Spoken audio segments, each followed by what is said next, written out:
I'm in a pizza van. No. It's called Epiphany by Simon Pegg.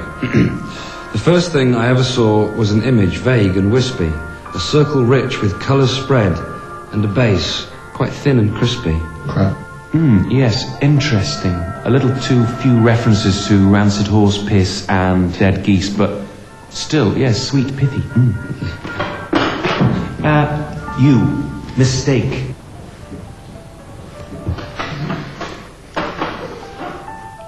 Roses are pink, violets are transparent. Colours seem different when they double my medication. Now, that was shit. Absolute irrevocable toss. Stand down. This is the beginning and the end of your poetry career. Get off the table. I actually can't. Off the table! No, Simon's glued my shoes to the table. No, I have not. No, he did. I didn't. Did. I didn't. He did. Didn't. Didn't. Faster now. The rhythms of life. Twisting, bending, melting. Poetry. Can I just interject a theory here? I think the reason for Adam's vitriol towards me is because his own parents split up as a result of his mother having an affair with a pizza delivery man. What? No, I said I once found my dad in bed with an anchovy. I'm Adam Blue. Good night. That's my go. This is Ode to Vorderman. It's called Come Home, Little Baby Boy.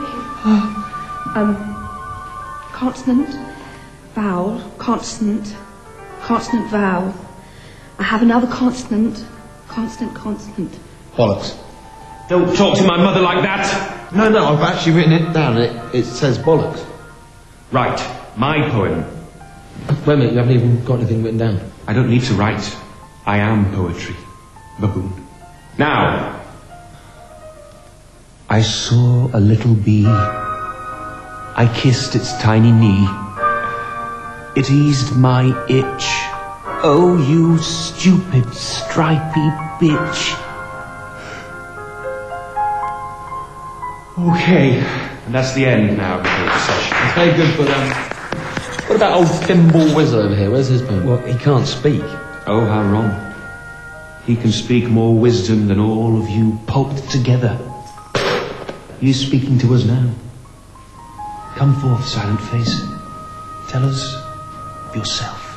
Speak now. Yes.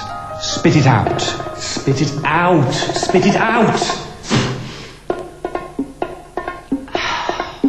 I, the first word, I, born of swarthy peasant stock, grew up foraging in forests for berries and twigs and yeast and petals, and I am big pentameter, stanza, panzer, tank, septic, I, leaking, weeping, I am you, I am you, you are me, we are... So it says I am mute. I am, yes, I am, yes, it says that. I am mute. But in him telling us he is mute, he is denying his muteness. And there lies the genius which makes me better than you. The reason he does crap, the reason he doesn't speak is he doesn't want to admit that he's a juggler. No, it was a tragedy. A death in the family. Yeah, right, his wife had triplets and he couldn't resist. No, I know who he is. This is the flamenco singer, isn't it? And the doctor took his tongue away. Just because he told me that when I was in... right, I'll sit down. He's just a juggler. Or a waiter who had a fit and got lucky. What do you think he's trying to say now?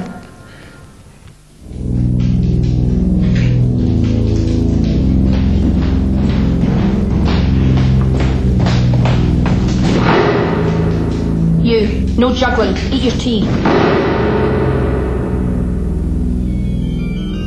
What do you think he's trying to say now? Waiter who had a fit and got lucky. And the doctor took his tongue away. You, no juggling. What do you think he's trying to say now? Waiter who had a No fit juggling. and got lucky. No juggling. No juggling. No juggling. No juggling.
Chucked out of the Royal College of Organists. How would I describe myself? Well, I am a confectionery-based existentialist. Because, according to the existentialists, we are in a constant state of anxiety brought about by unnecessary freedom of choice. And, of course, the knowledge that it might all end in nothingness. And all of these things prey upon my mind when I go and buy biscuits. Because there's so many of them. I stand in the supermarket, I look up, I see yo-yos, I haven't seen them for a bit. Oh, Mocha Mills, they're quite nice, aren't they? Wafers, they're quite nice. Club biscuits, I haven't seen them for a bit. They're great. Hours of my life just spent trying to find the biscuit that I want. In fact, my vision of hell would be a supermarket aisle stretching off to infinity. I have to jog for an eternity to try and find my preferred biscuit of choice, which is in fact, of course, the Fox's Ginger Crunch Cream. And I get there, and there's a little gap, and there's a sign saying temporarily out of stock. And then I realise this is not hell at all, this is merely purgatory. And real hell comes when I try and get to the checkout, and I try and pay for them. I said, there, I'll have the biscuits. And they said, no, there's more than 9 items. So I just chuck everything away, I'll just have 1 packet. And they said, no, there's more than 9 items in the packet, 9 biscuits. So I chuck away all the other biscuits and just have 1 biscuit. And then they said, no, there's more than 9 atoms in the biscuit. And I ground the biscuit down, and they said, no, there's more than 9 subatomic particles in the biscuit. So then I grind it down to fluff, just fluff, like that, I'll have the fluff. And all these pixies come in and steal it and run away and say, we're rich, hey! And then I woke up, I was in Sainsbury's, and I'd had a bit of a turn. And I thought, well, you know, no point getting worked up about it, it's only biscuits, isn't it? Could you hear that? It's good, isn't it? Well, anyway, next shell comes over, same thing. Bang, goal number 2. And after the second one, he was quite a bit smaller. It was like the shock was compressing him, you know, and his head was very flat and quite wide, like an iron. I said, well, that's 2 all. I put a cross on my coupon, and I said, I've got to get this to headquarters. Can you hold them off? He said, yeah, I'll cover you. He said, I'm going for my hat-trick. Anyway, later on, we stood in line, and he's really quite small from heading these shells all day, old Eddie. And the brigadier comes down the line, and he comes up to me, he gives me a cheque for 10 quid. He says, well done, Nobby. He turns to Eddie, and he gives him a pair of roller skates with the regimental collars on. And he says, here you go, Eddie, put these on and follow me. So then we're sat in the officers' mess, and Eddie's going in and out between the tables. They use him as a friggin' drinks trolley. And he was happy as a pig in shit, you know, because he'd never been in the officers' mess before. Anyway, next thing that happens, we're all being demobbed, and I woke up. Sorry, am I boring you? Doctor? Doctor?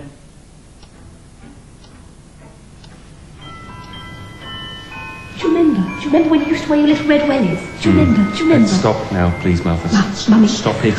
Now, can I explain something to you? Firstly, I never wore little red wellies. As a child, I wore culottes and jewelled calf leather boots.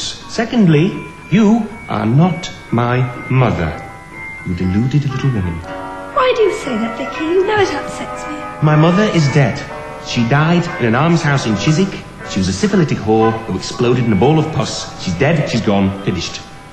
Little chicken poodle boy, little pickle on the hill, little in the pan. Oh, yeah. What's to eat? She was luring me and touching me.